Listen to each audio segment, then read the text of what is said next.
Hello बच्चों, तो कैसी चल रही है आपकी 12th बोर्ड्स की प्रिपरेशन। तो बेटा आज आपके साथ मैं लाई हूँ वन शॉट वीडियो अमाइंस की। जैसा मैंने आप लोगों से प्रॉमिस किया था, सबसे पहले मैं ऑर्गेनिक के 5 चैप्टर वन शॉट में ख़त्म करूँगी। उसके बाद हम फिजिकल और इनऑर्गेनिक को कंप्लीट करेंगे। तो बेटा बिना टाइम वेस्ट करे फटाफट से कॉपी पेन उठाइए और मेरे साथ शॉर्ट नोट्स बनाइए और जितना हो सकता है कम से कम टाइम में अमाइंस को रिवाइज करिए। ठीक है, तो मैं आप लोगों से उम्मीद करूँगी कि जितनी मेहनत मैं कर रही हूँ उससे दोगुनी आप मेरे साथ मेहनत करोगे और अमाइंस को ख़त्म करोगे। जिसने बेटा अभी तक स्ट्रैटेजी वीडियो नहीं देखी है जो मैंने कल बनाई थी, वो आप देख सकते हो मेरे यूट्यूब चैनल पर, वो अवेलेबल है। ज़्यादा टाइम नहीं लेते हुए हम स्टार्ट करते हैं अमाइंस। देखो बेटा, सबसे पहले अमाइंस तो सबसे पहले हम पढ़ेंगे इसमें इंट्रोडक्शन। देखो बेटा, इंट्रोडक्शन में मैं साफ साफ बता देती हूँ कि जो अमाइंस है ये they are derivative of ammonia. They are derivative of ammonia. क्या करना हमने, अमोनिया में से हाइड्रोजन को हटा करके किसी एक एल्काइल या एराइल ग्रुप को जोड़ना है। उनको हम क्या बोलते हैं, अमाइंस बोलते हैं, राइट। जैसे replacement of hydrogen from any alkyl group, तो ये बनेगा RnH2। ठीक है, तो अगर किसी में एक R है तो 1 डिग्री, ठीक है। अगर किसी में 2 R है तो 2 डिग्री, और अगर किसी में 3 R है तो बेटा 3 डिग्री। ठीक है, आई होप आप लोग अच्छे से जान चुके होंगे। अगर आपको आइडेंटिफाई करनी पड़े कि इसमें से 1 डिग्री कौन सी है, 2 डिग्री कौन सी है, 3 डिग्री कौन सी है, तो 2 तरीके हैं। अगर आपके पास H2 है तो 1 डिग्री, H1 है तो 2 डिग्री, और अगर कोई H नहीं है, सॉरी बेटा, अगर कोई भी H नहीं है तो वो 3 डिग्री। तो ये अपना हो गया क्लासिफिकेशन ऑफ अमाइंस। ठीक है, अब देखो ये है एलिफेटिक में। एरोमेटिक में हम रिंग लगा देंगे। ठीक है, एरोमेटिक में हम रिंग लगा देंगे 1 डिग्री, 2 डिग्री और 3 डिग्री। इसी तरह से हम क्लासीफाई करते हैं।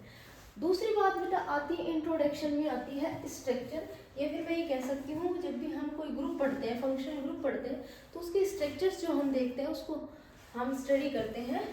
अमोनिया की हम स्ट्रक्चर पहले भी पढ़ चुके हैं केमिकल बॉन्डिंग में। कैसी होती है बेटा, पिरामिडल शेप। पिरामिडल शेप, तो जैसा अमोनिया होता है वैसे ही हमारी अमाइंस होती है। जैसे ये नाइट्रोजन, इसका एक है लोन पेयर, इधर R, इधर H, इधर H। ठीक है, तो इसको ध्यान से देखो।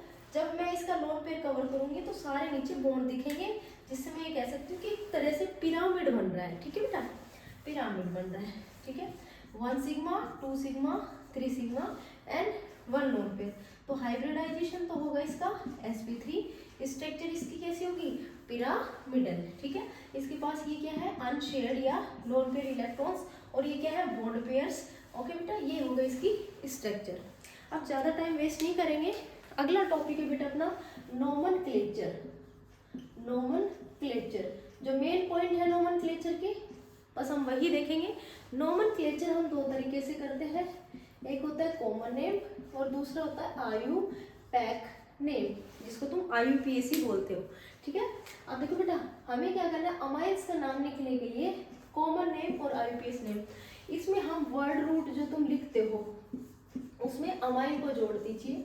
ठीक है, जैसे एल्केन प्लस अमाइन, तो ये क्या बनेगा, एल्केनामाइन। ई को हटा देंगे तो जिसका नाम लिखेंगे हम वो इसी के बेसिस पे लिखेंगे, एल्केन प्लस अमाइन। ठीक है, और इसमें हम एल्केन की जगह एल्काइल जैसे मिथाइल है, इथाइल है, प्रोपाइल है, एल्काइल प्लस अमाइन, ये वर्ड लिखेंगे बेटा। ठीक है, so let's we start. Main अपना है IUPAC नोमेनक्लेचर।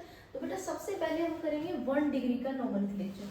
आप लोग बताइए मुझे, अगर मेरे पास एक कार्बन है तो वर्ड रूट इसमें सिर्फ एक। ठीक है, नंबरिंग भी करेंगे यही से आएगी। तो this one is math, single bond के लिए लगाते हैं हम एन, और ये लिखेंगे अमाइन, तो बन गया मैथेनामाइन। तो 1 डिग्री में हमें कोई प्रॉब्लम नहीं होती।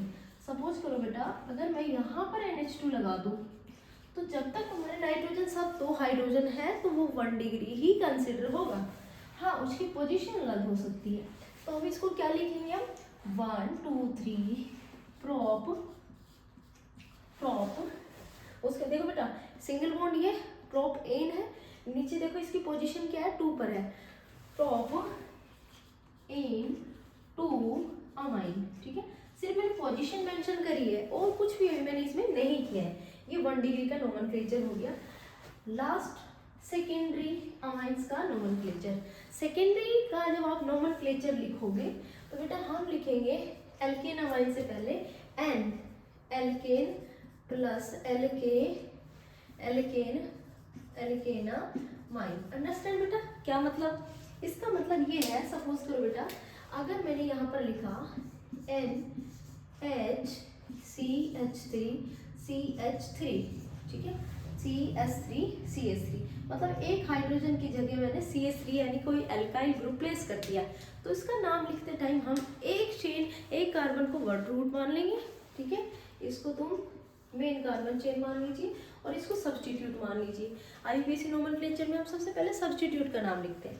तो मैं क्या लिखूंगी, ये क्या है सब्स्टिट्यूट, मिथाइल।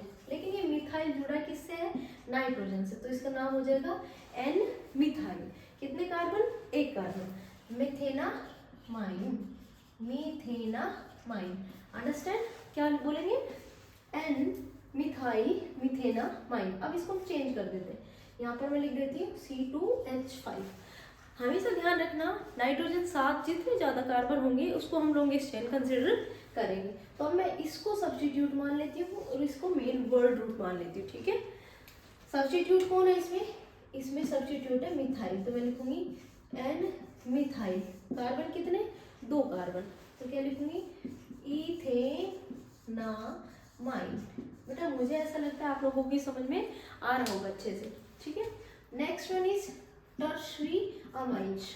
टर्शरी अमाइंस का कैसे लिखेंगे, नाइट्रोजन के साथ कोई हाइड्रोजन अटैच नहीं होगा, यहाँ भी CH3 यहाँ भी CH3 यानी कि एल्काइल या एराइल ग्रुप प्रेजेंट होगा, ठीक है। इनका नाम लिखने के लिए कोई भी 2 सब्स्टिट्यूट कंसीडर कर लो और एक मेन वर्ड रूट कंसीडर कर लो। अब दोनों ही नाइट्रोजन से जुड़ रहे हैं तो हम 2 बार लिखेंगे N, डाई मिथाइल, अंडरस्टैंड। अब वर्ड रूट है इसमें कार्बन कितना, 1, सिंगल बॉन्ड एन, मेथेनामाइन, अंडरस्टैंड बेटा, अंडरस्टैंड।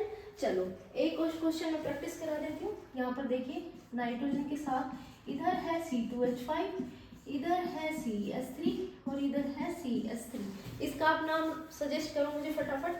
ये क्या है बेटा, सब्स्टिट्यूट्स, और ये क्या है, मेन वर्ड रूट, ठीक है। एथेनामाइन, ये क्या है बेटा, एथेनामाइन। इससे पहले क्या लिखना है, N, डाई मिथाइल, अंडरस्टैंड। मुझे लगता है आप लोगों को काफ़ी समझ में आ गया होगा। बेटा नोमेनक्लेचर में अगर कोई डाउट है तो आप कमेंट कर सकते हो कमेंट बॉक्स में आकर के। Next one is preparation methods of amines. देखो बेटा ज़्यादा टाइम नहीं लूँगी, साफ साफ बताती हूँ, बीच में लिख लीजिए अमाइंस। क्या बनानी है, यहाँ पे अमाइंस बनानी है, ठीक है बेटा। अब किस किस से बना सकते हैं, तो सबसे पहले जो हमारा मेथड है उसमें हम पढ़ेंगे RNO2 यानी कि नाइट्रो का रिडक्शन, नाइट्रो ग्रुप का रिडक्शन मतलब एडिशन ऑफ हाइड्रोजन। मतलब क्या भाई, ये 2 ऑक्सीजन अगर मैं हटा दूँ, 2 हाइड्रोजन लगा दूँ तो रिडक्शन हो जाएगा नाइट्रो ग्रुप का और अमाइंस हमें मिल जाएंगी। जैसे RNO2 में तुम ये 2-3 रिएजेंट डालते हो, कौन कौन सा रिएजेंट, सबसे famous Sn plus HCl, Fe plus HCl, तो ये बनेगा RNH2। ऐसे बेटा अगर तुम जैसे नाइट्रोबेंजीन लेती हूँ मैं, नाइट्रोबेंजीन के अंदर ये दोनों रिड्यूसिंग एजेंट डालते हो तो बनेगा एनिलीन। क्या बनेगा बेटा, एनिलीन। ये पहला प्रिपरेशन मेथड है, कंप्लीट हो गया, रिडक्शन ऑफ नाइट्रो कंपाउंड, ठीक है। इसको हम बोलते हैं एनिलीन, अंडरस्टैंड। ये पहला तरीका। दूसरा तरीका बेटा साइनो ग्रुप का रिडक्शन ऑफ साइनो ग्रुप। कैसे करा सकते हैं, जैसे सपोज करो मेरे पास है R ट्रिपल बॉन्ड CN, अगर मैं इसकी रिएक्शन कराती हूँ सोडियम इथेनॉलिक या फिर स्लैश C2H5OH की प्रेजेंस में, या फिर अगर लिथियम एल्यूमिनियम हाइड्राइड दे रखा है तो बेटा these are also reducing group. ये क्या करेंगे, इसको और इसको हाइड्रोजन प्रेजेंट यहाँ पर हो जाएगा और दोनों का रिडक्शन हो जाएगा, दोनों को दो दो हाइड्रोजन मिलेंगे। मैं इन डायरेक्ट ये कह सकती हूँ कि यहाँ पर 4 हाइड्रोजन का एडिशन होगा तो कंपाउंड बनेगा RCH2NH2। ठीक है, Cn का जो हम यूज करते हैं एक एक्स्ट्रा कार्बन बढ़ाने के लिए भी करते हैं बेटा। ठीक है, तो ये दूसरा मेथड है। ठीक है, नेक्स्ट है बेटा अपना तीसरा, जिसमें हम क्या करते हैं अमाइड्स का रिडक्शन कराते हैं। जैसे हमारे पास में है तीसरे मेथड में देखिए बेटा RCONH2। ठीक है, अगर मैं किसी भी तरीके से इसको हाइड्रोजन दे दूं, इस वाले कार्बन को हाइड्रोजन दे दूं और इस वाले ऑक्सीजन को हाइड्रोजन दे दूं तो इसका रिडक्शन हो गया। तो इसके लिए सबसे अच्छा जो भी एसिड डेरिवेटिव्स होते हैं वो सबसे अच्छे रिड्यूस्ड होते हैं लिथियम एल्यूमिनियम हाइड्राइड से। क्या करना है, इसमें 4 हाइड्रोजन जोड़ने हैं, 2 हाइड्रोजन इधर आ जाएंगे, 2 इधर आ जाएंगे, यहाँ से ये H2O अलग और ये बन जाएगा RCH2NH2। तो फाइनली अपने पास में दोबारा से अमाइन आ गई RCH2NH2 और इसको क्या बोलते हैं, रिडक्शन ऑफ अमाइड्स। अंडरस्टैंड बेटा, बाय प्रोडक्ट क्या अलग हो जाएगा इसमें H2O। तीनों ही मेथड्स में, इसमें मैं रिडक्शन कराया, इसमें भी रिडक्शन कराया और इसमें भी रिडक्शन कराया। I hope you understand. Next one is most important बेटा, इसको फटाफट से अगर आप लिखना चाहते हो तो लिख लीजिए। मोस्ट इम्पोर्टेंट, जिसको मैं एक बार पूरा बोर्ड क्लीन करके बताती हूँ बेटा, अमोनोलिसिस। देखो, जब आप पानी में कोई चीज डालते हो तो उसको क्या बोलते हो, हाइड्रोलिसिस। तो अमोनिया में कोई चीज डालोगे तो उसको क्या बोलोगे, अमोनोलिसिस। अंडरस्टैंड। यहाँ से क्वेश्चन बेटा पूरे चांसेस है अमोनोलिसिस से किसी भी तरह से क्वेश्चन आ सकते हैं, कन्वर्जन में भी आ सकता है। तो व्हाट इज अमोनोलिसिस बेटा, समझना थोड़ा सा। अमोनोलिसिस देखो, अमोनिया का हम जो तुम फर्स्ट चैप्टर में पढ़ के आए हो न्यूक्लियोफिलिक सब्स्टिट्यूशन रिएक्शन, वही कराएंगे। अमोनिया एक न्यूक्लियोफाइल है तो हम क्या कराते हैं अमोनोलिसिस में, जो एल्काइल हैलाइड्स होते हैं उसमें अमोनिया न्यूक्लियोफाइल का क्या करा देते हैं, सब्स्टिट्यूशन। ये यहाँ जाएगा, ये यहाँ से निकल जाएगा। तो जब ये निकलेगा तो ये बनेगी अमाइन। क्या बनेगी बेटा, अमाइन। इसका H और इसका X बाय बाय कर गए, HX बाहर। तो this method known as ammonolysis. Ammonia का एडिशन, X का एलिमिनेशन। ठीक है, X निकले, अमोनिया जुड़े। ठीक है, दिस नोन एज अमोनोलिसिस। ठीक है, अगला क्वेश्चन ये है, अगर मुझे प्राइमरी अमाइन बनानी है तो मुझे कोई दिक्कत नहीं है, लेकिन मैं क्वेश्चन में तुमसे सेकेंडरी अमाइन बनवा रही हूँ तो फिर मैं क्या करें, कुछ नहीं करना, RX का दोबारा से एडिशन करा दो। जब तुम कराओगे तो ये क्या होगा, R इधर जाएगा और H हटता जाएगा, तो R2NH, this one is secondary amine plus HX। लेकिन अगर आपका पेट नहीं भरता है, टर्शरी तक बनाना है, तो अगेन बेटा RX की रिएक्शन कराओ। जब RX की रिएक्शन होगी तो अगेन ये H और ये X दोनों बाय बाय बोल जाएंगे और ये R इधर प्लेस हो जाएगा, R3N। This one is tertiary amine, 3 degree amine. तो this method known as ammonolysis of alkyl halide. ठीक है बेटा, अब एक क्वेश्चन करके देख लीजिए, थोड़ा सा प्रैक्टिस भी हो जाएगा। सपोज करो मैं तुमसे कहती हूँ मेरे पास है इथाइल क्लोराइड। क्या बच्चे, इथाइल क्लोराइड, और मुझे तुमसे बनवाना है NN di methyl ethanamine. Conversion भी है, दिमाग का बिल्कुल कप ही खा रहा है। देखो बेटा, जो तुम्हें दे रखा होता है, जैसे इथाइल दे रखा है, 2 कार्बन है इसके पास, ये ऑलरेडी बने हुए हैं इथेनामाइन। आप लोगों को पता है, ये मैंने एक बार में बना दिया था। हमें इसके बारे में सोचना है, सिर्फ इसके बारे में। तो तो कौन सा मेथड है वो? सबसे पहले इसका इथेनॉलिक अमोनोलिसिस कराओ, तो ये कन्वर्ट हो जाएगा C2H5NH2, डन। यहाँ से एक HCl गायब। तो ये तो बन गया पहले मेरे पास इथेनामाइन, जो मुझे चाहिए था बन गया। लेकिन मुझे अभी इसमें से और हाइड्रोजन हटाना है और मुझे मिथाइल ग्रुप जोड़ना है, तो CH3Cl का एडिशन कराओ। अब जो Cl है और ये H है, ये दोनों बाहर हो गए, ये बचा CH3, वो इसके साथ में जुड़ जाएगा, CH3NHC2H5। अभी भी कंप्लीट नहीं है, क्योंकि इसको तो हम बोलते हैं एन मिथाइल एथेनामाइन। अगेन रिएक्शन कराओ, CH3Cl, इसका H और इसका Cl हटा दो बाहर, माइनस कर दो, दोबारा से क्या बनेगा? CH3, बताओ आप लोग, NCH3C2H5, डन। यही हमें चाहिए था, एन मिथाइल एथेनामाइन। सिंपल है ना? आप लोग भी प्रैक्टिस करो, एनसीईआरटी में दे रखी है, ठीक है? आप लोग इसको बार बार प्रैक्टिस करो, बना करके देखो, कभी इससे बनाओ, कभी ये बनाओ, कभी वो, ठीक है? चलो, ये कौन सा मेथड है? ये फोर्थ मेथड है, प्रिपरेशन मेथड में फोर्थ है। सॉरी बेटा, मैंने थोड़ा जल्दी इरेज कर दिया, नेक्स्ट टाइम पक्का टाइम दूंगी, ठीक है? चलो आगे बढ़ते हैं।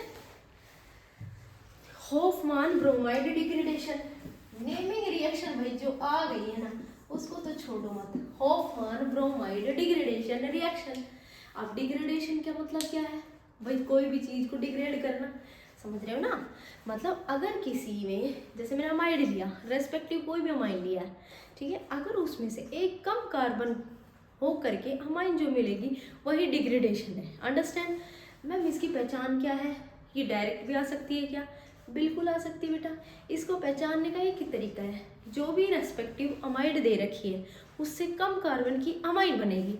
जैसे मैंने कहा ब्यूटेनामाइड, तो तुम्हें प्रोपेनामाइन बनाना है। समझ में आ गई बात? क्या मतलब? जैसे होता क्या बेसिकली, जैसे इसमें होता है अमाइड ग्रुप जो होता है, उसका जो CO ग्रुप है, ये जो ग्रुप है, ये जो ग्रुप है, ये हट जाता है, ठीक है? ये हट जाता है। इसकी पहचान क्या है? ये हमेशा Br2NaOH के साथ रिएक्ट करता है, तभी डिग्रेडेशन करोगे। कभी रिडक्शन कर दो, डिग्रेडेशन Br2NaOH के प्रेजेंस में होता है। अब ये दो जो ग्रुप दिख रहे हैं आपको, उनको साथ में जोड़ दो, ये जुड़ गया। बाय प्रोडक्ट बन सकते हैं तो बहुत अच्छी बात है। अगर नेमिंग रिएक्शन आ रही तो पूरा बाय प्रोडक्ट बना दो। अगर नेमिंग नहीं आ रही और कन्वर्जन में यूज हो रहा है, बेटा कन्वर्जन में बहुत जगह यूज होती है ये, तो कन्वर्जन में सीधा ध्यान रखना, एक कम कार्बन की अमाइन बनानी है। अब क्योंकि आपने NaOH ले रखे हैं, तो ये निकल के carbo, sodium carbonate, sodium bromide, NaBr+H2, इसको बैलेंस कर लीजिए, ठीक है? समझ में आई बात? क्या कहना चाह रही थी मैं? अब जैसे क्वेश्चन देखो, मैंने कहा ब्यूटेनामाइड है मेरे पास और मैं उसका रिएक्शन करा रही हूँ Br2NaOH के साथ, तो मुझे प्रोडक्ट का नाम सजेस्ट करो। तो आप कैसे करोगे? अमाइड कॉमन सेंस है, 1 2 3 4 कार्बन अमाइड, C यहाँ पर CO NH2 अमाइड कंप्लीट, ठीक है? यहाँ CH3 CH2 CH2 butanamide, done. अब क्या करना है? Br2NaOH Br2NaOH, इसको टारगेट कर लो, इसको ही अलग करना है। बाकी के 3 carbon as it as 1 2 3 NH2। Understand? ये क्या बन गई?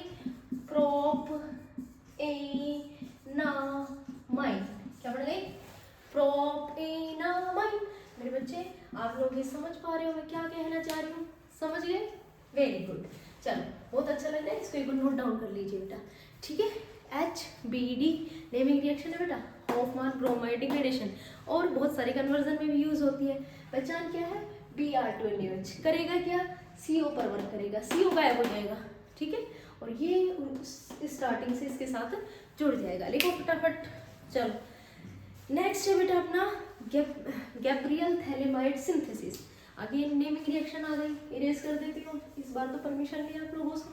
चलो थोड़ा जल्दी हो रहा है क्योंकि मुझे चैप्टर कंप्लीट कराना है। ठीक है।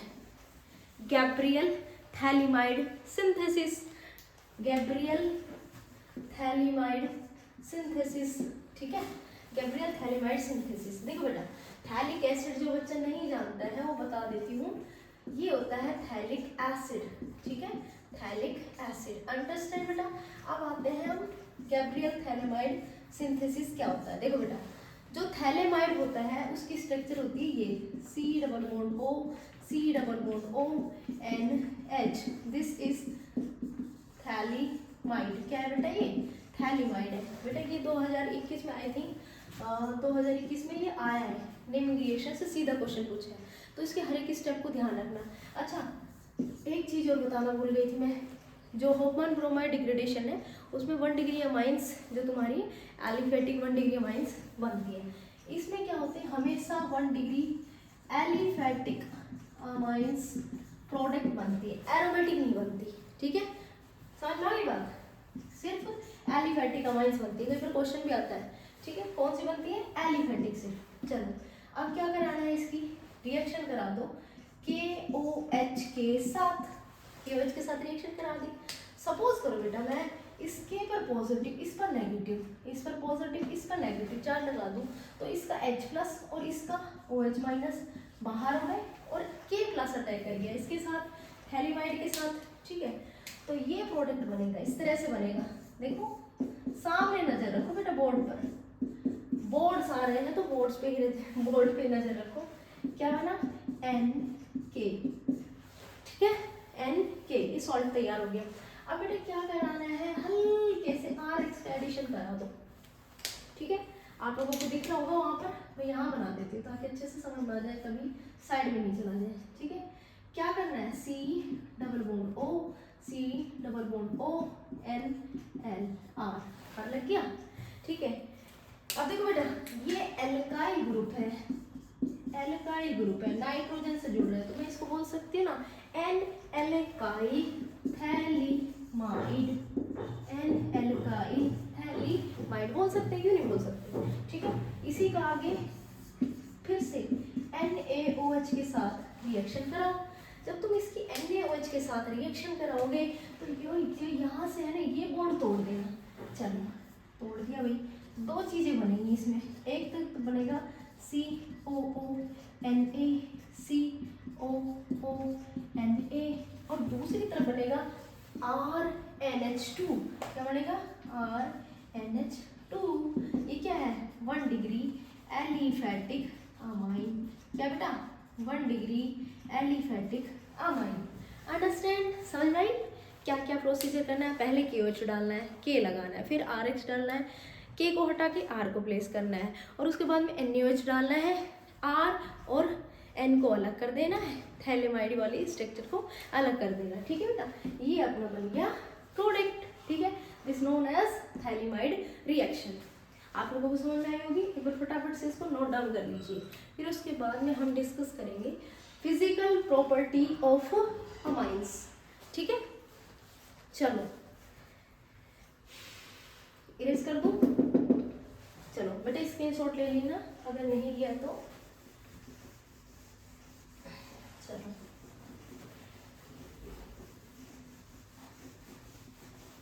चलो बेटा फटाफट से सामने देखो, बॉडी रेस करने में थोड़ा टाइम लग जाता है ना, पर कोई नहीं, 1-2 सेकंड का रेस्ट भी हमें चाहिए। देखो बेटा, आप लोग कोऑपरेट करोगे समझ में आएगा, गारंटी है इस बात की, आप लोगों को समझ में आएगा।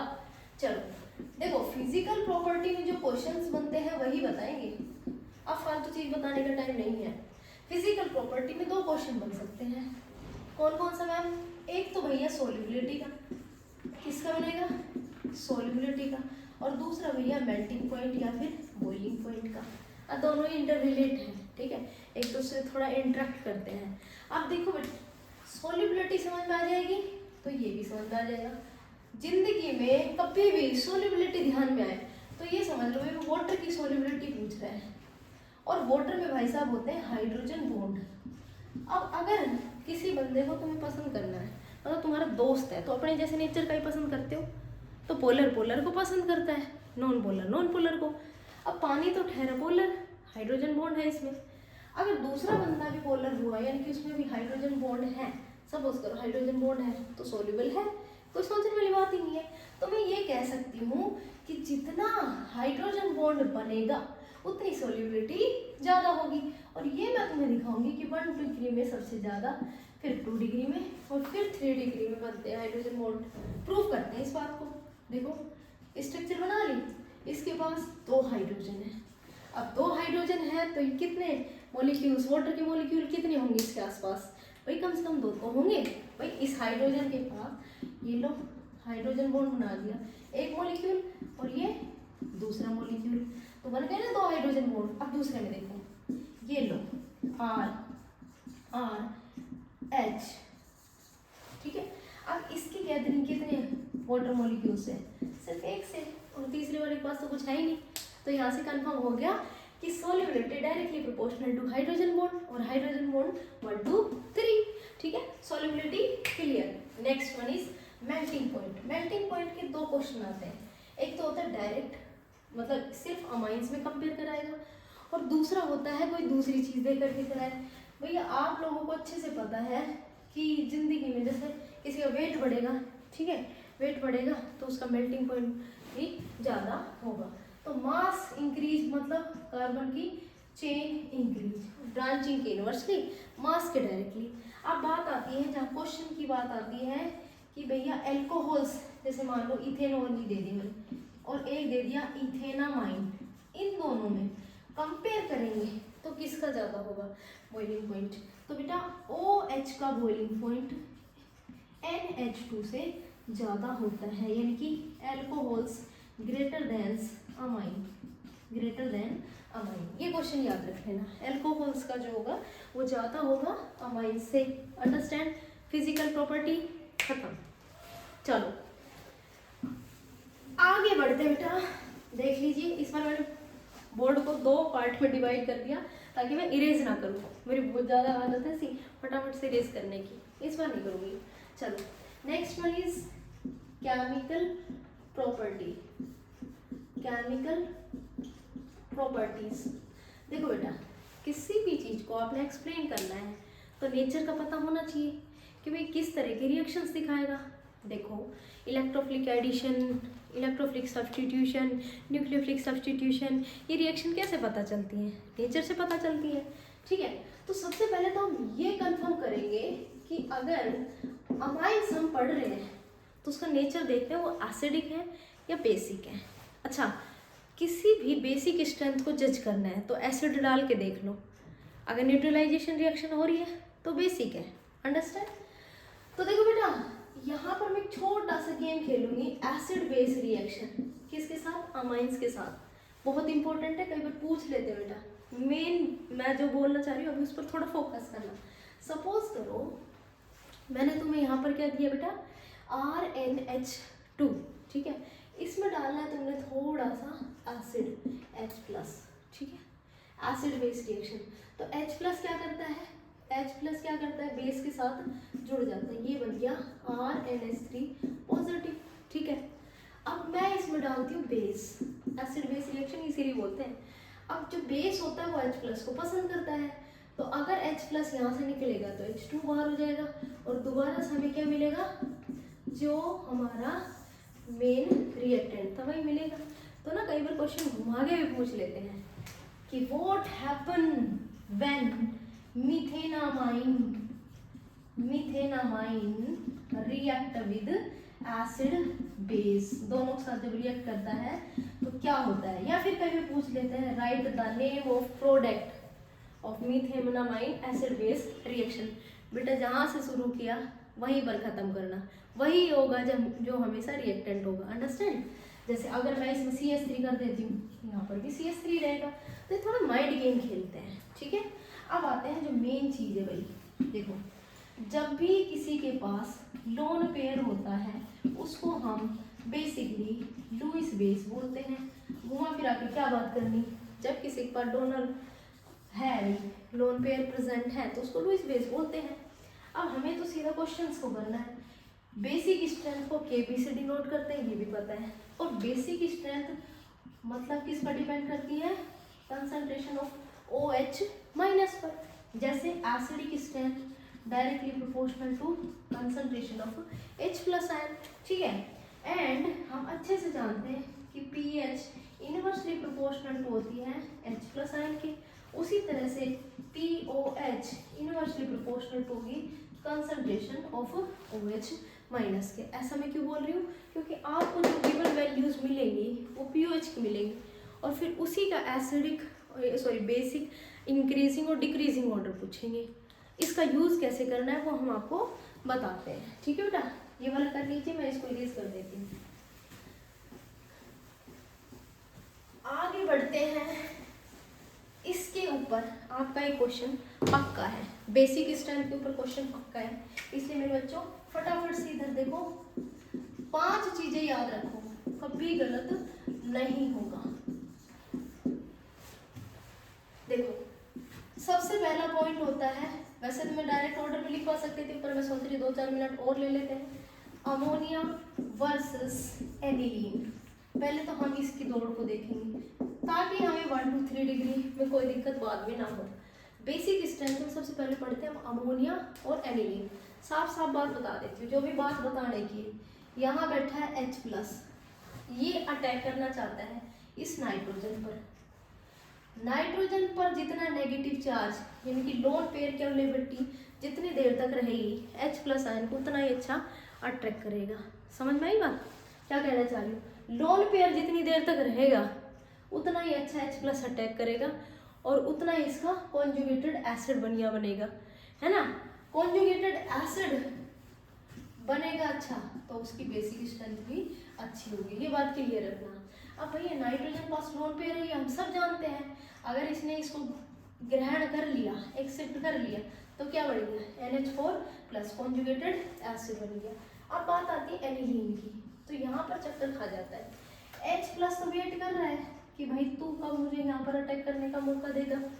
ये भाई साहब कहेगा भैया देखो मेरे पास जो लोन पेयर है ना, ये एक्चुअल में रिंग के साथ कंट्रीब्यूशन कर रहे हैं, डबल बॉन्ड बना रहे हैं। तो भैया दिक्कत ये है कि मेरे लोन पेयर है ही नहीं यहाँ पर, मैं तो दे चुका रिंग को। अब लोन पेयर है नहीं और हाइड्रोजन वेट कर रहा है कि भाई तू कब से मुझे मौका देगा अटैक करने का, और वो कर नहीं पा रहा है। तो समझे क्या कहना चाह रही हूँ मैं? बेसिक स्ट्रेंथ यहाँ कहाँ से ज्यादा होगी जब लोन पेयर ही नहीं है। लोन पेयर तो नीचे आ रहा है, रेजोनेंस में आ रहा है, तो है ही नहीं। तो हम ये कह सकते हैं कि जस्ट बिकॉज ऑफ रेजोनेंस, किसकी वजह से? रेजोनेंस की वजह से। बेटा थोड़ी सी आवाज कम आ रही होगी, कल पक्का बढ़िया आएगी, 1 नंबर, ठीक है। तो मैंने क्या बोला? Just because of resonance, less availability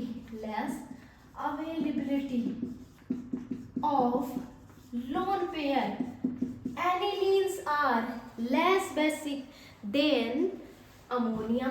Confirm? कोई confusion? No confusion, very good. तो कौन जीता रेस में? अमोनिया जीता और एनिलीन हारा। Case number 1। केस नंबर 2, अब हम कंपेयर करेंगे अमाइंस वर्सेस अमोनिया। थोड़ा सा लेंथी हो रहा बेटा, बट समझना भी जरूरी है। देखो बच्चों, आप लोगों को पता है, इसको मैं पहले बता चुकी कि H+ अटैक करना चाहता है, लोन पेयर जितना बढ़िया रहेगा उतना अच्छा अटैक कर पाएगा, ये समझ चुके हैं हम। अब दिक्कत ये है कि इसके पास जो लोन पेयर है, अगर कोई डोनेटिंग ग्रुप है, +I ग्रुप है, इलेक्ट्रॉन डोनेटिंग ग्रुप है, तो बार बार में इलेक्ट्रॉन्स रिलीज करेगा इस साइड, और इलेक्ट्रॉन रिलीज करेगा तो ये ज्यादा टाइम तक बार बार लोन पेयर्स अवेलेबल रहेंगे और H+ अच्छे से अटैक कर पाएगा। इसलिए जो भी अमाइंस होती हैं, अभी मैं नहीं बताऊंगी 1 डिग्री 2 डिग्री या 3 डिग्री, जो भी अमाइंस होती हैं अमोनिया से ज्यादा बेसिक होती हैं, ठीक है। तो कौन जीता? ये जीता।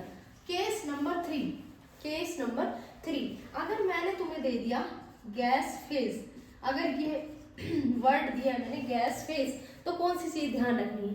गैस फेज में जो अमाइंस होती हैं वो स्टेरिक हिंड्रेंस या +I इफेक्ट जितना बढ़ता है, इलेक्ट्रॉन डोनेटिंग ग्रुप्स जितने बढ़ते हैं उतनी ही उसकी बेसिक स्ट्रेंथ बढ़ती है। अब तुम खुद मुझे बताओ कि एक तो मैं लिख रही हूँ RNH2, दूसरा लिख रही हूँ R2NH और तीसरा लिख रही हूँ R3N। इन तीनों में से ज्यादा इलेक्ट्रॉन डोनेटिंग ग्रुप किसके पास प्रेजेंट है? तो सबको पता है इसके पास ज़्यादा है, फिर इसके पास और लास्ट में इसके पास। तो ऑर्डर होता है इसका 3 2 1 एंड उसके बाद NH3 और लास्ट में C6H5 NH2। सिंपल, समझना इस बात को, बहुत इंपॉर्टेंट है। अगर आपको गैस फेज दे रखी है तो ये वाला ऑर्डर फॉलो करोगे 3 2 1 NH3 C6H5 NH2। Next one is, अगर आपको एक्वस फेज दे रखी है, एक्वस मतलब पानी, पानी मतलब हाइड्रोजन बॉन्ड, जितने ज़्यादा हाइड्रोजन बॉन्ड उतनी उसकी बेसिक स्ट्रेंथ। बिना घुमाए फिराए हम क्या करेंगे, फोर्थ केस में डाल देंगे in aqueous state directly proportional to hydrogen bond. बच्चों को पता ही है, 1 में ज़्यादा बनते हैं, 2 में और फिर 3 में, फिर NH3 और फिर C6H5 NH2। इसमें सोचने की जरूरत ही नहीं है क्योंकि मैं थोड़ी देर पहले ही बता के आई हूँ कि कैसे बनते हैं ज़्यादा, तो इसमें ज़्यादा टाइम नहीं लेंगे। ठीक है, last one fifth case. Fifth case very very important, यहाँ से क्वेश्चन बन सकते हैं, बनते हैं, पिछली बार भी बना है। ठीक है, लास्ट ईयर भी बना है।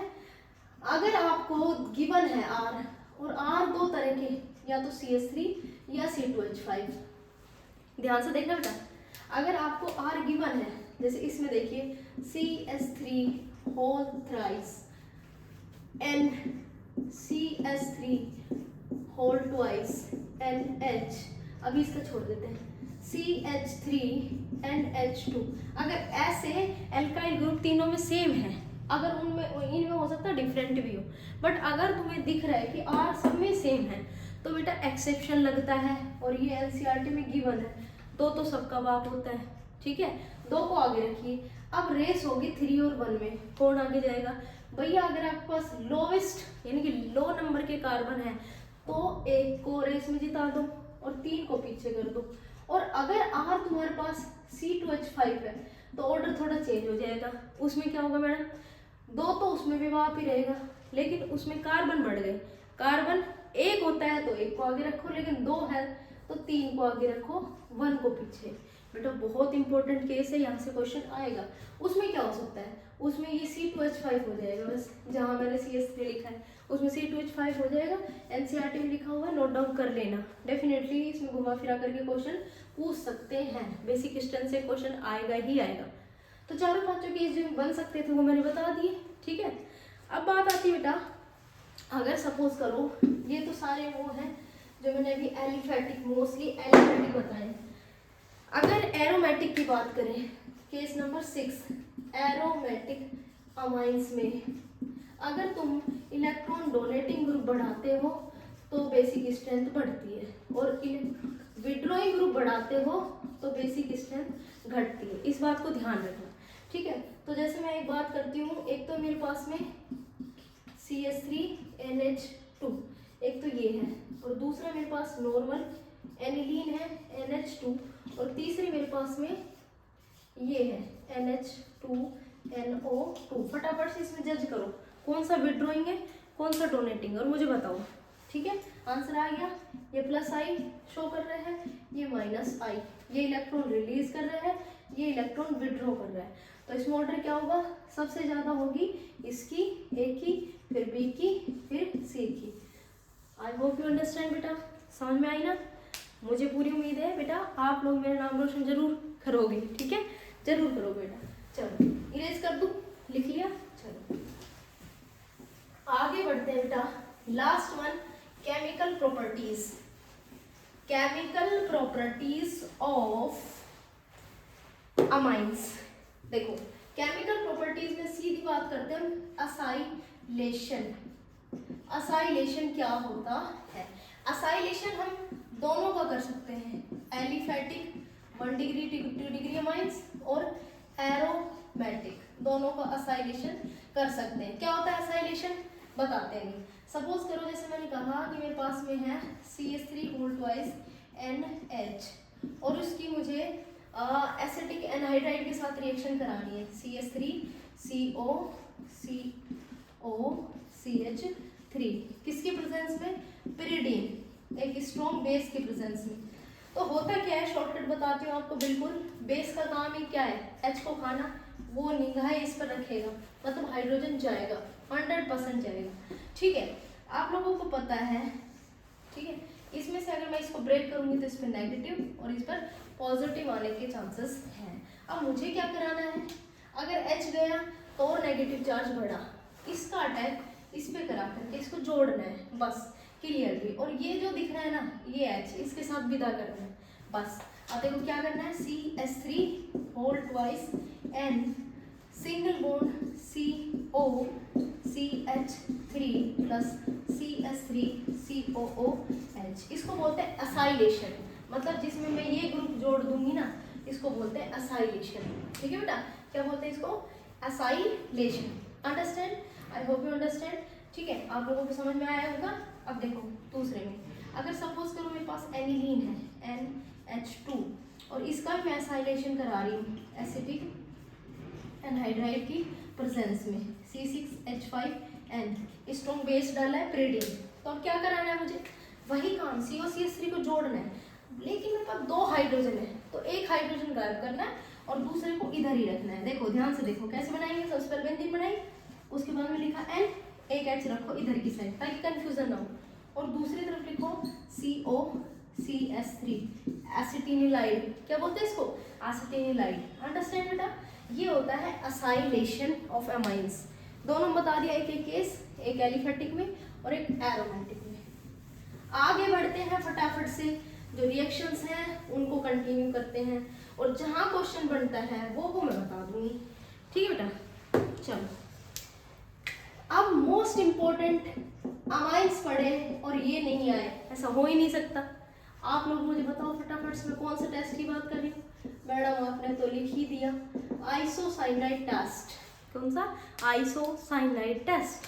आइसो मतलब NC, ठीक है। इसको क्या बोलते हैं, कार्बन अमाइन रिएक्शन। पहचान क्या है, क्लोरोफॉर्म के साथ क्लोरोफॉर्म सुखा करके NaOH डाल दो, ये इसकी पहचान है। ठीक है, चलो वेरी गुड। चलो आइसोसाइनाइड की पहचान ये है कि ये 1 डिग्री और 2 डिग्री में अंतर कर सकता है। 1 डिग्री चाहे एलिफेटिक हो या एरोमेटिक, दोनों रिएक्शन ये शो करता है, दोनों इसको शो करती है, मतलब दोनों इसके साथ में अनप्लीजेंट, बड़ी बदबूदार स्मेल देते हैं। क्या मतलब, जैसे मैंने कहा मेरे पास एलिफेटिक अमाइन है RNH2 1 डिग्री, ठीक है, उसकी रिएक्शन मैं करा रही हूँ क्लोरोफॉर्म के साथ CH3 NaOH, तो इसका कार्बन और इसका नाइट्रोजन आपस में जोड़ दो, इसको बोलते हैं आइसोसाइनो। ठीक है, एल्काइल आइसोसाइनाइड, अनप्लीजेंट स्मेल, बड़ी बदबूदार स्मेल देता है। ठीक है, नेक्स्ट वन, जैसे मान लो मैंने एनिलीन ले ली, ये तो एरोमेटिक है ना, इसमें भी मैंने क्लोरोफॉर्म के साथ NaOH डाल दिया, तो क्या रिएक्शन होगी, बस हाइड्रोजन को गायब कर दो, उठवा दो यहाँ से, क्लोरोफॉर्म सुखा करके इसको उठवा दो, तो नाइट्रोजन साथ में कार्बन की बल्ले बल्ले हो जाएगी। ठीक है, तो इसको क्या बोलते हैं, फिनाइल ग्रुप है, तो phenyl isocyanide. I hope you understand जो मैं कहना चाह रही थी। लेकिन अगर मैंने दे दिया R2NH और ये रिएक्शन करने के लिए बोला तो बेटा नहीं होगी, मना कर देगा क्लोरोफॉर्म कि अपना दम दबा सिर्फ 1 डिग्री अमाइन तक है, चाहे वो एलिफेटिक ले लो तुम्हारी मर्जी है, एरोमेटिक ले लो तुम्हारी मर्जी है, लेकिन मैं टेस्ट दूंगा सिर्फ इनके साथ। ये ध्यान रखना, आइडेंटिफिकेशन टेस्ट में आता है बेटा, कौन कौन देते हैं, एलिफेटिक अमाइन और एरोमेटिक अमाइन। ठीक है, अब मैं इसको इरेज कर देती हूँ। नेक्स्ट वन, अगली जो रिएक्शन होगी हमारी, पहले एक तो हमारे बसते आपकी इलेक्ट्रोफिलिक एडिशन रिएक्शंस और एक बसता है डायएजोटाइजेशन। ठीक है, पहले कौन सी कराएं, पहले डायएजोटाइजेशन करा लेते हैं। डायएजोटाइजेशन बेटा बहुत पॉपुलर है, और एक शॉर्ट तरीका बताऊं, जब भी कन्वर्जन में कुछ समझ में नहीं आ रहा हो ना, ये याद कर लिया करो, बहुत सारे कंपाउंड इसी से बनते हैं। डायएजोटाइजेशन का क्या मतलब, अच्छा डायएजोटाइजेशन 1 डिग्री, सॉरी आपकी जो एलिफेटिक अमाइंस है वो भी शो करती हैं और एरोमेटिक अमाइंस भी शो करती है। क्या मतलब थोड़ा सा समझ लीजिए, जैसे मान लो मैंने प्राइमरी अमाइन ली और इसकी सोडामाइड NaNO2, ये पहचान है भाई, NaO2 के साथ HCl मिले और इसकी रिएक्शन मैं कराती हूँ, तो बेटा इन दोनों के फॉर्मेशन से HNO2 नाइट्रस एसिड बनता है। ठीक है, करना कुछ नहीं है, इसको फ्री कर दीजिए, N2Cl नेगेटिव पॉजिटिव। ठीक है, नेगेटिव और पॉजिटिव बना दिया। अगर आप इसमें थोड़ा सा वाटर डालोगे, वाटर का एडिशन करोगे, तो अल्कोहल का फॉर्मेशन होता है। और ये क्वेश्चन पूछा जाता है कि एलिफेटिक अमाइंस अल्कोहल बनाती है जबकि एरोमेटिक अमाइंस नहीं। भाई जिसके पास एराइल ग्रुप है वो अल्कोहल बना ही नहीं सकती, वो फिनोल बनाएंगे।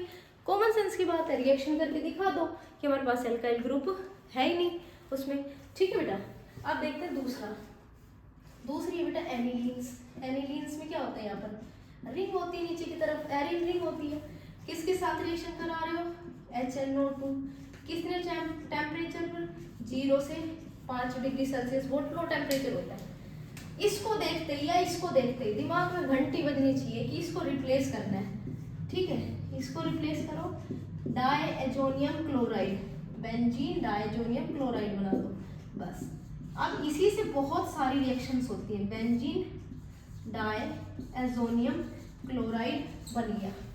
थोड़ा इंट्रैक्शन कम हो रहा है ना, पर थोड़ी सी जल्दी है, समझना बेटा, इस बात को समझना। अब मैं इस बेंजीन डायजोनियम क्लोराइड में अगर CuCl2 डालती हूँ, क्या डालती हूँ, CuCl2 या CuBr2, तो बेटा तुम्हारा क्लोरोबेंजीन बन के तैयार हो जाता है। इधर क्लोरोबेंजीन, इधर ब्रोमोबेंजीन बन के तैयार हो जाता है। तो इसको बोलते हैं सैंडमेयर रिएक्शन। सैंडमेयर रिएक्शन ध्यान रखोगे ना, मेरे बच्चे को कैसे नहीं रख सकते, रखोगे। सैंडमेयर रिएक्शन, डायजोनियम क्लोराइड में अगर Q+ क्लोराइड Q+ ब्रोमाइड डाल रहे हो, क्लोरोबेंजीन और ब्रोमोबेंजीन तैयार होता है। लेकिन अगर मैं यहाँ पर लिख दूँ CuHCl, बनेगा वही जो पहले बनाया है, क्लोरोबेंजीन, लेकिन इसका नाम चेंज हो जाएगा। इसको बोलते हैं हम, इस वाली रिएक्शन को बोलते हैं गटरमान रिएक्शन। वो वाला गटर नहीं, गटरमान रिएक्शन। ध्यान रखोगे ना, इंपॉर्टेंट था ना। चलो अच्छी बात है, आपको पता चला CuHCl वाले को गटरमान बोलते हैं और इसको सैंडमेयर रिएक्शन बोलते हैं। अगली रिएक्शन, अगर इसमें मैं वाटर का एडिशन कराती हूँ, एसिड के प्रेजेंस में थोड़ा सा एसिडिक मीडियम रखूंगी, तो बेटा फिनोल बनेगा। क्या बनेगा बच्चों, फिनोल। इसलिए हम कह सकते हैं कि इससे अल्कोहल नहीं तैयार हो सकता, इससे फिनोल तैयार हो सकता है और इससे अल्कोहल। ठीक है, जो मुझे लग रही थी इंपॉर्टेंट वो मैंने बता दी है। बाकी आप NCERT की बुक में एक बार क्रॉस चेक कर लो, जो आपकी रह रही है आप एक बार उसको रिवाइज कर लो। ठीक है बच्चों, नेक्स्ट वन, डायजोनियम क्लोराइड की जो रिएक्शन थी, डायजोटाइजेशन हो गया। Next one is coupling, coupling reaction. बेटा इसमें से क्वेश्चन आ सकता है, मतलब आ सकता है। दो तरह की कपलिंग रिएक्शन होंगी, एक से तो जो डाइस होती है ना, एक से तो येलो कलर आएगा और दूसरे से जो कलर आएगा वो हल्का सा ऑरेंज कलर, ऑरेंज कलर। ध्यान रखना इस बात को, ठीक है, येलो कलर और ऑरेंज कलर हमें मिलेगा। चलो क्या होती है कपलिंग रिएक्शन, ध्यान से देखो बेटा। डायएजोनियम क्लोराइड, जिसको तुम लिखते हो इस तरह से, डायएजोनियम क्लोराइड की अगर तुम रिएक्शन किसके साथ कराते हो, एनिलीन के साथ। किसके साथ कराते हो बेटा, NH2, एनिलीन के साथ कराते हो, तो दोनों रिंग्स आपस में जुड़ जाएंगी। देखो कैसे, नाइट्रोजन डबल बॉन्ड नाइट्रोजन, इस तरह से जोड़ेंगे। अब ये रिंग का ये वाला कोना इससे जोड़ दीजिए और साइड में लिख दीजिए NH2। पैरा पर क्या लगा हुआ है, अमाइनो ग्रुप, तो इसको बोलते हैं पैरा अमाइनो एजोबेंजीन। ठीक है बेटा, और जो इसका कलर आता है वो कैसा आता है, येलो। ठीक है, डाई होती है बेटा, ये डाई होती है। अब देखो दूसरे में क्या करना है, नेक्स्ट रिएक्शन कपलिंग रिएक्शन में डायएजोनियम क्लोराइड क्या होता है, N2Cl। इसकी रिएक्शन फिनोल से करा दो। किससे करा दो, फिनोल से, जो हमारे सिलेबस में है। ठीक है, रिएक्शन कराओगे, दोनों आपस में जुड़ जाएंगे और ये तुम्हारा प्रोडक्ट तैयार। N डबल बॉन्ड N और यहाँ आएगा OH।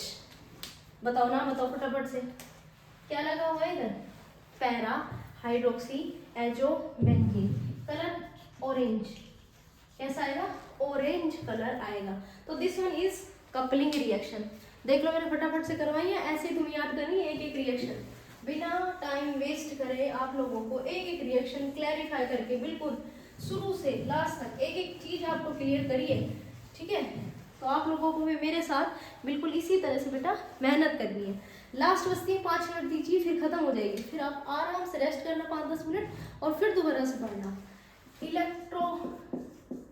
इलेक्ट्रोफिलिक सब्स्टिट्यूशन रिएक्शन, इन्हें भला कौन नहीं जानता, ये 11 से हमारे पीछे पड़ी थी और आज तक हमारे पीछे पड़ी हुई है। इसमें 2-3 याद रखनी है। सबसे पहले एक तो हम कराएंगे ब्रोमिनेशन, दूसरे में कराएंगे हम नाइट्रेशन, तीसरे में कराएंगे सल्फोनेशन और चौथे में कराएंगे फ्रिडल क्राफ्ट रिएक्शंस, ठीक है। जो क्वेश्चन बनता वही बताऊंगी बस। एक क्वेश्चन अगर तुम्हें डायरेक्ट इस तरह से मिलता है कि what happen when aniline treated with Br2 water, अगर ऐसे क्वेश्चन आता है तो बिना सोचे समझे 3 पोजीशन पर, 2 ऑर्थो पे और एक पैरा पर Br लगा दो बेटा। आप लोगों का काम बस इतना ही है इसमें, Br2 वाटर। क्या पूछेगा, what happen when aniline treated with Br2 water. But अगर उसका दिमाग घूम गया और वो ये कहे कि हमें 3 पर Br नहीं चाहिए, हमें सिर्फ 1 पे चाहिए, और ऐसा क्यों होता है कि 3 पे लग जाता है, थोड़ा सोचते हैं यार इसकी स्टेटमेंट क्या दें। तो बेटा इसलिए होता है क्योंकि जो ये एनिलीन है, जब तुम इसमें रेजोनेंस करोगे ये नीचे की तरफ negative negative negative, high electron density बढ़ा देता है। इलेक्ट्रॉन डेंसिटी को इतना ज़्यादा बढ़ा देता है कि इलेक्ट्रोफाइल को चाहे ना चाहे उसको अटैक करना ही पड़ता है, और वो सारी पोजीशंस पर एक साथ अटैक कर जाता है, इसलिए 3 पोजीशन पे लग जाता है। बट अगर मुझे सिर्फ 1 पोजीशन पर चाहिए तो पहले असाइलेशन कराना पड़ेगा और फिर ब्रोमिनेशन और फिर एसिड बेस रिएक्शन। एक कंसेप्ट में बताऊंगी, या तो नाइट्रेशन में देख लो या सिर्फ इसमें देख लो, समझ में आ गई बात। अगर इसमें देखना चाहते हैं तो देखो बेटे क्या कराना होता है। सबसे पहले ली एनिलीन, ठीक है, इसका आपने कराया एसाइलेशन, जैसे मैंने डाल दिया एसिटिक एनहाइड्रेट COCH3, ठीक है, किसके साथ, ब्रोमीन के साथ। चलो जैसे मैं इसका एसाइलेशन कराऊंगी तो तुम्हें मैंने सिखाया था ना COCH3 ग्रुप जोड़ दो, फटाफट से यहाँ पर Br लगा दो। अब ब्रोमीन कहेगा भैया मुझे तो अकेले जोड़ना था NH2 के साथ, अब मैं इसका क्या करूँ, इसको तो हटाने की सोचो। तो इसके लिए हम एक जुगाड़ उठाते हैं, एसिड बेस रिएक्शन करा देते हैं। करा दो भैया एसिड बेस रिएक्शन। क्या होगा, एसिड बेस रिएक्शन कराऊंगी तो यहाँ से बॉन्ड टूटेगा और ये CH3COOH इसको लेकर के बाहर, CH3COOH बाहर, और इस भाई साहब को एक H चाहिए। अगर ये बेस है तो इस पर अटैक करेगा, एसिड है नहीं इस पर अटैक करेगा, तो ये दोबारा से ऊपर तो लग जाएगा NH2 और नीचे पैरा पोजीशन पर खुश होकर के लगेगा Br। बन गया। यही कराना है, एसाइलेशन सब में कराना है, नाइट्रेशन वाले में भी और ब्रोमिनेशन वाले में, ठीक है बेटा। चलो लेट्स वी स्टार्ट। क्या करेंगे, नाइट्रेशन। नाइट्रेशन का जो क्वेश्चन बनता है बेटा उसमें 2 ही क्वेश्चन बनते हैं। पहला कि एनिलीन का मोनो नाइट्रेशन क्या बनता है, एक तो एनिलीन का मोनो नाइट्रेशन, और दूसरा क्वेश्चन ये होता है why at meta position NO2 form major product. क्योंकि आज तक तो हमने यही पढ़ा है जितनी भी इलेक्ट्रोफिलिक सब्स्टिट्यूशन रिएक्शंस होती हैं वो ऑर्थो और पैरा पे होती हैं, लेकिन एनिलीन एक ऐसा कंपाउंड है जो मेटा पर नाइट्रो को डायरेक्टली करता है। तो पहले बताओ इसका आंसर दूं या इसका, पहले इसी का देते हैं बेटा। देखो सबसे पहले मैं तुम्हें ये क्लियर कर देती हूँ, जो एनिलीन होती हैं हाईली रिएक्टिव होती हैं। जब हम नाइट्रेशन कराते हैं तो कंसंट्रेट H2SO4 यानी कि एसिड और कंसंट्रेट HNO3 के प्रेजेंस में कराते हैं। एसिड पाते ही बेस मचल जाएगा, खुश हो जाएगा और ये एक एनिलीनियम आयन करके बना लेगा। ये हाईली क्या है बेटा, हाईली यहाँ पर इस वाले पोजीशन पर मेटा पोजीशन पर क्या प्रोवाइड कराएगा, नेगेटिव चार्ज, और यहाँ पर ये पॉजिटिव चार्ज प्रोवाइड कराएगा ऑर्थो पे। तो ऐसा होने से ऑर्थो का प्रोडक्ट घट जाएगा और मेटा का प्रोडक्ट बढ़ जाएगा। ठीक है बेटा, इसलिए इसको हम बोल सकते हैं जो एनिलीनियम आयन होता है इसको मेटा डायरेक्टिंग ग्रुप बोलते हैं। मेटा डायरेक्टिंग ग्रुप होने की वजह से ये NO2 को बार बार इम्पोज करेगा कि भाई तू मेटा पोजीशन पर जाकर जुड़। ठीक है, अब देखो रिएक्शन कैसे होती है, यहाँ बना देती हूँ प्रोडक्ट कंसंट्रेट सल्फ्यूरिक एसिड और कंसंट्रेट HNO3 दोनों के साथ में यहाँ जुड़ जाता है। ये तीन तरह से प्रोडक्ट बनाएगा, एक होगा ये, इसको बोलते हैं पैरा नाइट्रो एनिलीन, और दूसरा होगा ये मेटा नाइट्रो एनिलीन, और तीसरा होगा ये, इसको तुम जानते हो ऑर्थो नाइट्रो एनिलीन। ये 2% बनता है, ये लगभग 47% बनता है, ये लगभग 53-52 के समथिंग बनता है। ठीक है बेटा, यहाँ से क्वेश्चन बनता है, मैंने फिर से बता दिया। इस एनिलीनियम आयन के कारण जो ये एनिलीनियम आयन है ये मेटा डायरेक्टिंग ग्रुप है, जो NO2 को इम्पोज करेगा, डायरेक्ट करेगा कि भाई मेटा पोजीशन पर लगो, वहाँ पर नेगेटिव चार्ज है, इसलिए इसमें मेटा प्रोडक्ट मेजर प्रोडक्ट बनता है। जो क्वेश्चन बनता था मैं बता दिया। अब मोनोनाइट्रेशन कराने का जो प्रोसीजर है बेटा उसमें बस यहाँ पर चेंज करना है। मोनोनाइट्रेशन के लिए यहाँ पर लिख देना कंसंट्रेट H2SO4 और कंसंट्रेट HNO3। यहाँ से इसको हटाइए, NO2 लगाइए, हटाइए NO2 लगाइए, बाकी कुछ चेंज नहीं करना। ये होता है बेटा मोनोनाइट्रेशन। टन टनाटन खत्म। ठीक है, आगे देखिए बेटा, दो रिएक्शन हो गई, ब्रोमिनेशन और नाइट्रेशन। सल्फोनेशन, यहाँ से भी क्वेश्चन आता है सल्फोनेशन। ठीक है, सल्फोनेशन से क्वेश्चन क्या बन सकता है, जो एनिलीन होता है वो सल्फ्यूरिक एसिड, चलो पूरा लिख देती हूँ, H2SO4 सल्फ्यूरिक एसिड के साथ में रिएक्ट करके एक प्रोडक्ट बना लेता है। जैसे अगर SO3H यहाँ पर पैरा पे लग गया और NH2 यहाँ पर लग गया तो ये ज़्यादा देर एग्जिस्ट नहीं कर पाता, और इक्विलिब्रियम में ये स्ट्रॉन्ग बेस है और ये स्ट्रॉन्ग एसिड है, एक दूसरे को क्या करेंगे बेटा, अट्रैक्ट करेंगे। यहाँ NH3 पॉजिटिव और यहाँ SO3H नेगेटिव, ये पॉजिटिव ये नेगेटिव, इसलिए इसको बोलते हैं ज्विटर आयन। तो इस ज्विटर आयन की वजह से सल्फोनेशन एनिलीन में पॉसिबल नहीं है। ये किस में कन्वर्ट हो रहा है बेटा, अपने ज्विटर आयन में कन्वर्ट हो रहा है, आयंस में कन्वर्ट हो रहा है बेटा। ठीक है, नेक्स्ट वन इज सल्फोनेशन के बाद आता है Friedel Crafts reaction is not possible in anilines. ये क्वेश्चन बेटा मेजर क्वेश्चन है। एनिलीन्स में फ्रीडिल क्राफ्ट रिएक्शंस यानी कि एल्काइलेशन और एसिटाइलेशन जो आप कराते हो वो पॉसिबल क्यों नहीं है। ठीक है बेटा, इसमें फ्रीडिल क्राफ्ट रिएक्शन जब आप एसिटाइलेशन कराते हो, RCO NH2 लगा लीजिए या फिर यहाँ पर लगा दीजिए CH3CO CH3। ठीक है बेटा, देखो जब हम फ्रीडिल क्राफ्ट रिएक्शंस कराते हैं तो उसमें एनिलीन में इसलिए पॉसिबल नहीं हो पाती है क्योंकि यहाँ पर भी तुमने देखा एनिलीनियम आयन बना रहा है, ये मेटा डायरेक्टिंग ग्रुप है।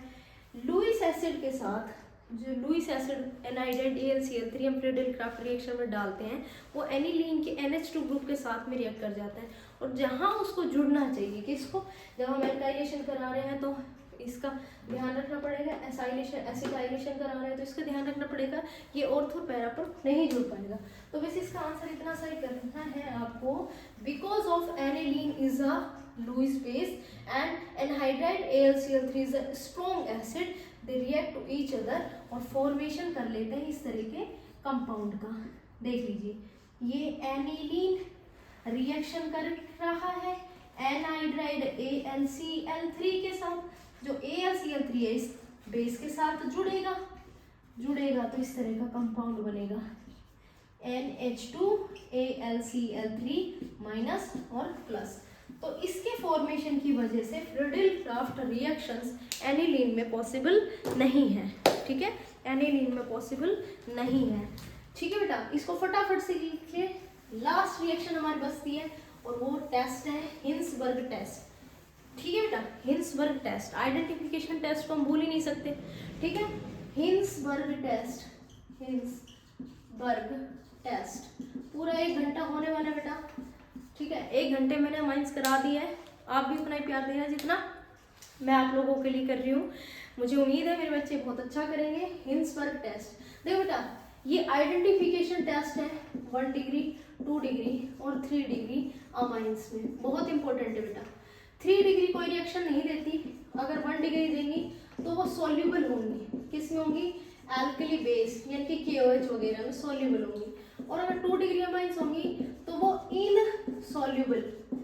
इनसॉल्यूबल इन KOH। ये आइडेंटिफिकेशन टेस्ट है 1 डिग्री, 2 डिग्री और 3 डिग्री अमाइन का, इसलिए आइडेंटिफिकेशन टेस्ट को हम इग्नोर नहीं कर सकते। क्या कराना है, सबसे पहले what is Hinsberg reagent, benzene sulphonyl chloride C6H5SO2Cl, इसको बोलते हैं benzene sulphonyl chloride, Hinsberg reagent. क्या कराना है, जैसे सपोज करो मेरे पास कोई प्राइमरी अमाइन है CH3NH2, इसकी रिएक्शन करानी किसके साथ, C6H5SO2Cl के साथ, दोनों आपस में जुड़ जाएंगे। यहाँ बेंजीन है, ये लो, ये SO2 डबल बॉन्ड O, इधर से Cl, इसका H और इसका Cl हट जाएगा, ये बनेगा NHCH3। ठीक है, बेंजीन के साथ SO2 और NHCH3। बेटा जो इसका H है, ये अगर मैं KOH यानी कि किसी बेस में डालती हूँ तो इसका AH, जो H की प्रेजेंस है, ये इसके साथ में डिजोल्व हो जाएगा, क्योंकि डिजोल्व होकर के इसका H और इसका OH वाटर बना लेगा। ठीक है, इसलिए जो मैंने यहाँ पर लिखा है इसके नीचे मैं लिखूंगी सॉल्युबल इन बेस, ये सॉल्युबल इन एल्कली। ठीक है बेटा, ठीक है, ये बेटा आइडेंटिफिकेशन टेस्ट है। सेकेंड वन इसी का देखिए बेटा, यहाँ पर लिख दूँ, चलो यहाँ पर कर देते हैं ताकि समझ में आ जाए। सेकेंड टेस्ट में जैसे सपोज करो मैंने लिखा CH3 किसके साथ रिएक्शन, C6H5SO2Cl के साथ, H एक ही था, यहाँ पर 2 थे तो एक HCl के साथ हट गया था।